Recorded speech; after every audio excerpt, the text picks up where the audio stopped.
Hello and welcome back to the couch. My name is Luke, and today we're going to be talking about Your Friendly Neighborhood Spider Man, episode 10. If This Is My Destiny. We're going to talk about some of the things we liked and we didn't like, and just start with the big three things. This episode was awesome. You can't do this in every episode. You cannot. You got to have the spice of life stuff. You've got to have some other stuff. But this was a perfect button to the end of this season. It tied into the first episode. It tied in the last episode. Okay, so let's start from the beginning. Okay, number one, Osborn is creating this machine that you can traverse space um, with all of what the interns are working with, and it's he decides to turn it on while they're there. Yeah. Uh it brings in from the other side of space this symbiote from the first episode. And then Doctor Strange shows up and they have a fight inside the room, which also includes Spider-Man because Peter's in there because he's one of the interns. And then they go and then while they're destroying the room, they need to Spider-Man needs to take time to fix the room so they can send okay. So they can send him back. They can send Venom back to the other side of the universe. And so he uses the time stone and then they have the scene from the first episode where Spider-Man gets his powers. So Spider-Man was always going to get his powers. How thoughtful. Gosh, that's smart. That's super smart. That's super smart. It was really well executed too. Like I kind of thought whenever Doctor Strange said he says I've never been to Midtown High. I was like, "Oh, okay, was that a Doctor Strange from a different universe, a different timeline that we don't know about that we saw in the first?" And then they immediately closed that loop. Ironically, that was really cool. We also see the aftermath of uh, Lonnie leaving school, where Pearl starts to respect Harry a little bit more. He's a little late with providing the science fair project. There, right at the beginning. This is before that part, the monolith part, but yeah. Pearl calls him Peter and not Petey. And Pearl and Peter. Maybe. Maybe. But yeah, the whole self fulfilling prophecy, the whole circle storytelling. And then we end it with when they close the monolith portal, a little piece of the symbiote gets trapped and Osborn gets his hands on it. Da da da. It was really cool. It was really cool. There's a lot more in that. I can't even describe it.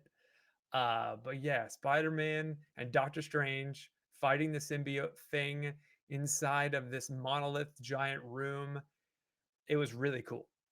It was excellently done. Doctor Strange is the perfect companion for season one Spider-Man, the way they wrote it. I can't imagine like Johnny Storm showing up or um, any of the other real Spider-Man characters. I mean, it's really cool. This is a very cool episode. It's very cool. Um, it was really good. So yeah. And then what else we got? They do get Venom back through the portal, but he does leave a little bit of his thing. Think, oh, Harry starts another company where he's going to invite the geniuses, like the interns, to come work with him because the initial company was shut down because of the destruction they caused when they invited Venom back. And on the board is a list of um, animators, writers, animators, drawers, and then other people. So we had Max Dillon, who's Electro. We had Diane Jenkins, who's Spider Woman. Ned Leeds, pretty cool, and a few others. They're invited to this company called Web, which Harry comes up with.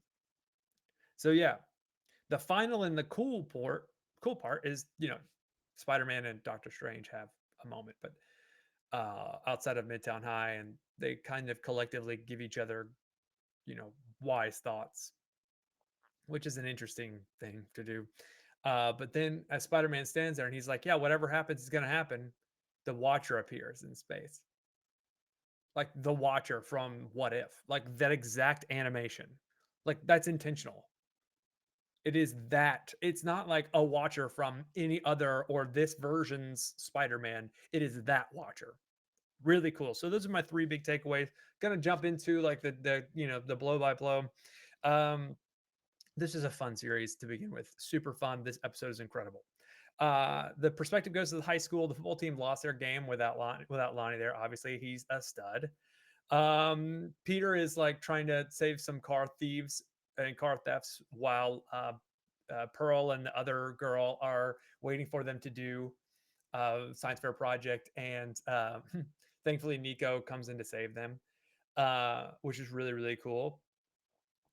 And finally, Peter shows up with the project, and the other girl saves them, and they get an A minus, and it's just it's fun kid stuff. Honestly, I like that stuff a lot. Then the perspective goes back to Oscorp, and Dr. Osborne is taking the interns into the monolith room, and it's like they all have a realization at the same time that this is way bigger than they expected, except for Amadeus Cho, who said out loud, I expected this. With all of these projects, this is what it had to lead to. I'm like, you think pretty high of yourself. You're an intern, dog. But whatever, he was right. He was right. Um, so they decide to turn the machine on while the interns are sitting there, and they do. And then Doctor Strange shows up, and Doctor Strange's like, don't turn this on. Like, what are you talking about? And that's when the Midtown High, blah, blah, blah, conversation happens. They turn it on anyways. This symbiote comes through, and you get some back and forth between Doctor Strange and the symbiote. And everyone's sort of leaving and they're all scared. Spider-Man shows up and saves the old doctor person that was kind of mean to him. Uh, and then so Doctor Strange decides he's going to send the symbiote to the dark dimension until he can figure out how to send him back to where he's going from or destroy him or whatever. And Spider-Man accidentally kicks this Vidium symbiote into the dark dimension, which I thought was a cool moment. And they come back through. Uh, I'm glad they didn't extend that. Like, don't waste your time with that. We got a great story here. Um,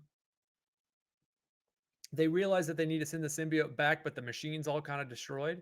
And so Doctor Strange takes the fight to the symbiote, and then finally is like, "Oh, you can time travel." And Spider-Man's like, "That is so cool." And Doctor Strange is like, "Yeah, just keep working, dude."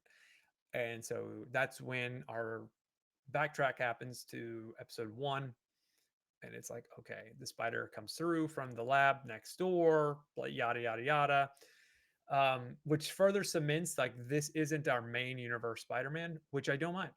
I don't mind. I like having different universe Spider-Man. I would actually, I don't know if they would ever do it because it would be really weird. And I kind of hope they don't. But there's a small part of me that I think it'd be really cool if we got like this animated Spider-Man walking around with our other Spider-Man, including Sony's video game Spider-Man. He's like 23 or 24 years old. And then also Miles Morales from his animated movie. And then the three we've already seen. I would even take the 1990, the 90, what is it, 95, the 96 series Spider Man. Like all of them in their original animation or their live action, they're like talking to each other. That would be really cool. I hope they don't do it. That's a lot. It'd be really hard to explain. But that would be way better than it would be a step up from what we had before. So then they come back through the portal. Doctor Strange and Spider-Man work together to get everything out, and the portal closes and leaves a little symbiote. It flops to the ground, and then all this kind of happens. The perspective changes to back to Aunt May's apartment, and the three of them, Nico, Spider-Man, Peter Parker, and Harry, are having a conversation. Nico gives Harry the idea to start his own company that has all these interns that have been, let go. And Harry has this idea, and then we get a bunch of these, and then we get Spider-Man talking to Doctor Strange outside of high school that they destroyed, which is a fun thing in the Watcher and all that kind of stuff. It was cool. It was cool. It was cool. It's interesting to see Spider-Man wise beyond his years. Um, then we get Norman going back to see the symbiote, and so we'll see some more of that. Maybe Harry gets a symbiote. Maybe he's the one who becomes the first Venom. We don't know yet. And the perspective cuts back to Harry. and he's starting this company and he invites a bunch of people. Cho declines because he's sitting in a cooler chair at Oscorp, so he declines. Um, Another one of these vignettes is Dr. Octavius's arms. He's like drawing them on pieces of paper inside his prison cell. Um, Tombstone now took over the 110. We find out Gene, one of the interns, was working with Daredevil to try to figure out what's going on. Um, we find out that maybe Nico is a witch. Maybe, possibly. Witch, wizard, warlock, some sort of magic powers. She's able to summon either images or people or essences from the afterlife, maybe, or from across planes. I don't really know. Ooh, big one. Aunt May is visiting Peter's father in prison, which is interesting. She didn't seem super happy about being there. He didn't seem like she would be there for very long. What I find to be interesting is that he says, how's my son? Why she like her next answer could be like, yeah, he's thriving, dog. You're welcome, and just walk out. I wish he would. This Aunt May wouldn't do that, but I really wish she would be like, yeah, he's thriving. He's thriving. Um, we then we close with Peter swinging through the city, doing his thing, and it's kind of the end of a really, really great story. This is a really great show. This is great. This is so well written. Great cameos, but not overwhelming. Um, the villains were good, but it wasn't the stereotypical villain of the week thing, which I appreciate, which happens a lot with superhero shows and superhero content. There were stakes. Um, we still haven't seen the breadth of Peter's power. We've only seen him use spider sense twice, three times, and that's kind of the most powerful thing he's got. The spike, because he can basically dodge bullets with his spider sense for the most part, I think. Um, yeah, this was awesome. This was an awesome show, awesome series. I would recommend this to everybody. This is better than a lot of the other Marvel content that I've seen recently, as well as recent Star Wars content. If I'm being honest, I love Star Wars. We love Star Wars here. This is phenomenal. I think anyone should check it out if you like this kind of content. It's good. It's good stuff. It's fun. It's funny. And we'll probably have predictions for season two because season two could get real wacky real quick. And I don't imagine season two is going to come out before any of the collaboration movies. And I imagine this Spider-Man might play a part in that. Maybe. I don't know. We'll see. Anyway, we appreciate you watching. Like, subscribe, and let us know if you want us to do an episode on a recap of predictions. I might do one. Season two predictions because I've got a lot of thoughts. Anyway, appreciate your time. Everyone's welcome on the couch, and thank you. Fives.